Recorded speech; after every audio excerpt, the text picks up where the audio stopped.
Good afternoon. I'm Sebastian Clarke, a 15-year-old Scots college student. Now, that's my day job.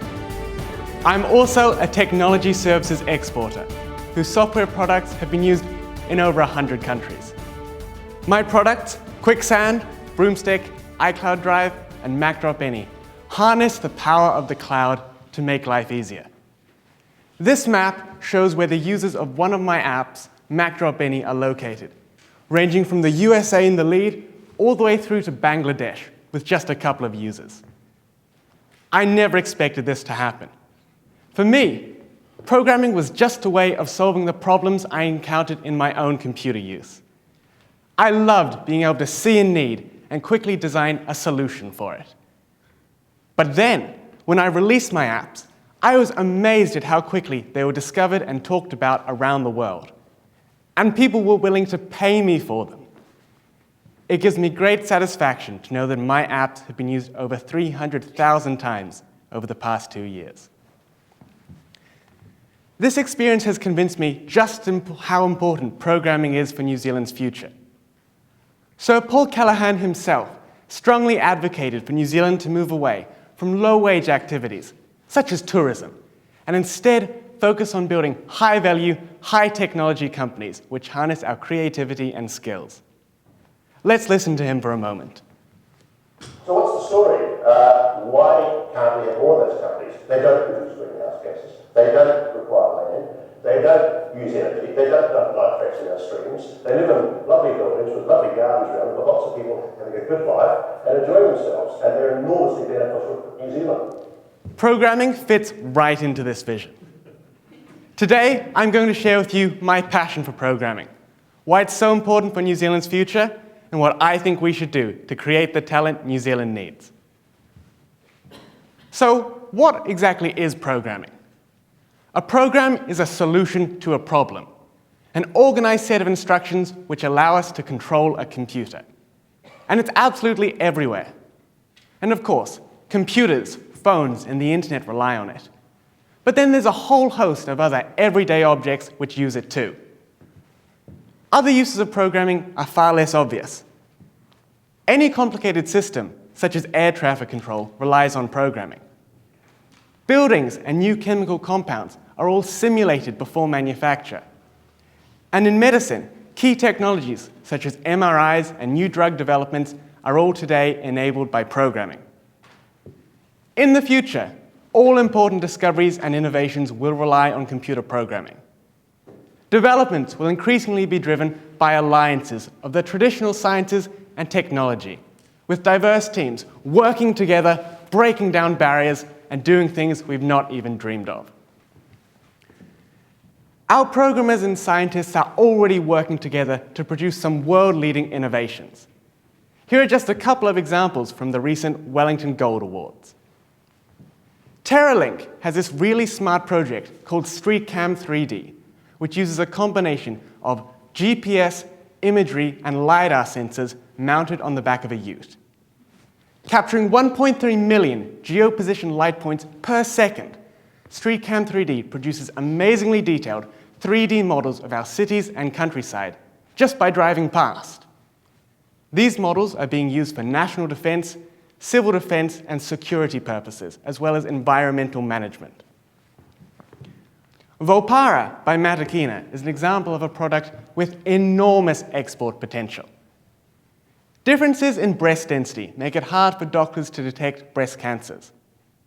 Volpara is the world's first automated breast density assessment software, and it's a great tool to help doctors improve their diagnoses.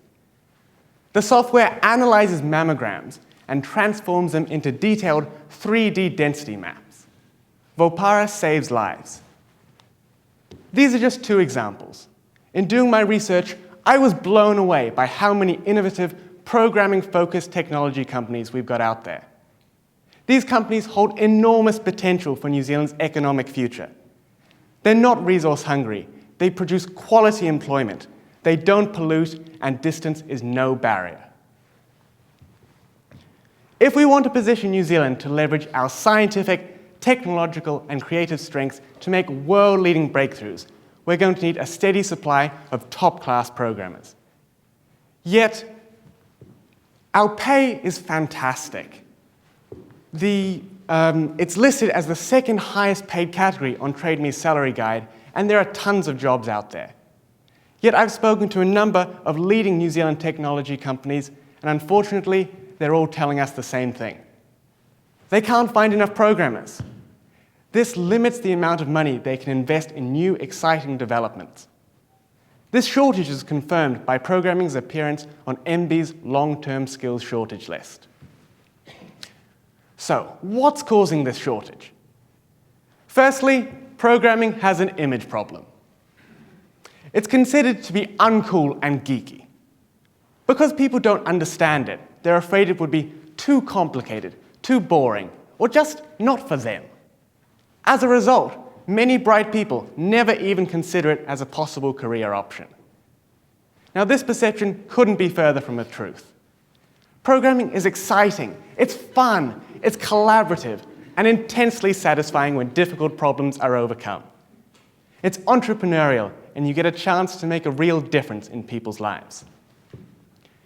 The second problem is that we're teaching our kids to be consumers of technology rather than creators. Learning how to use Word, PowerPoint, and Excel is the modern equivalent of typing lessons. Yet far too often, this is what suffices for ICT lessons in New Zealand schools, especially in the early years.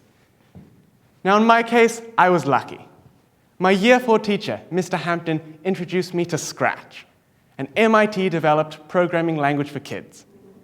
I made simple games, and without even being aware it was happening, I was taken through a doorway into a fantastic new world of structure, creativity, elegant logic, and opportunity. From then, I played around on my parents' computer and created simple applets. I saved up to buy my own one and participated in online programming communities. I taught myself more advanced programming skills before releasing my first truly useful app. The next thing, at age 13, my products were being reviewed in Lifehacker and the Wall Street Journal Online, and websites around the world in Spanish, German, Japanese, and Norwegian. As they say, on the internet, nobody knows you're a dog. My story shows just how easy it is to get started, how low the barriers to entry are, and how inherently global the industry is. I want to open the door so that more kids can feel the excitement I felt. To get more computer science graduates, we need more people interested in programming in high school. But if you wait till you're my age, you're probably already too late. We need to get to kids much earlier and show them that their dreams can be realized. If they're dreaming of being an astronaut, superhero, or fairy princess, we need to show them that programmers are the wizards of the future. My vision to achieve this, I'm calling the Genesis Project. I'm proposing a fully supported learning package aimed at years 5 and 6. It's compatible with the current technology curriculum, which is very broad and would give teachers the confidence to choose programming for their technology unit by providing them with easy-to-follow lesson plans and support materials.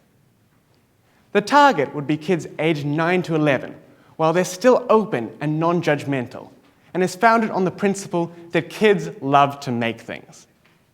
This is supported by what's going on in the UK, where hundreds of schools are participating in a voluntary programming initiative called Code Club, aimed at ages 9 to 11. Now, of course, not all schools have enough computer resources. For this, I would suggest the Raspberry Pi. It's a credit card, fully featured computer developed in the UK for teaching basic computer science. The best thing about the Raspberry Pi is its price. For only $100, even less with the economies of scale, you get a fully featured computer, keyboard, mouse, and screen. So what would kids be learning in the Genesis Project? Well, I'd start them off with Scratch. Scratch is brilliant for this age group because it lets kids take control to make games and animations using its intuitive drag and drop interface. At the same time, kids would be learning core logic concepts which are fundamental for everyone, not just computer scientists, and would help kids learning in maths and science. After Scratch, the next step would be to move from programming for the screen to programming for the real world. The great thing about the Raspberry Pi is that it can interface with systems in the home, so kids can feel the power of programming which has an impact on their everyday life. For example, kids could create an automatic cat food dispenser, or a bird activity monitor, or set up spy cameras around their home. For this, kids would need to learn a more advanced programming language, Python, one of the world's most popular languages. There are already lots of great resources out there for learning Python, such as codeacademy.com. Developing the Genesis project would need to be a collaboration between primary school teachers, willing technology companies, and academics. By bringing everyone together, we'd ensure that the program would inspire our kids, that the right resources would be in place, and that it would be practical in a primary school classroom. So, to start off with, I'd propose a 3 to 6 month pilot with a group of schools from a range of deciles working to refine the program. And then on to national rollout, so that kids all over the country can experience the magical power of programming and see what wonderful places it can take them. Let's use the Genesis project to open this door and help create the talent New Zealand needs. Thank you.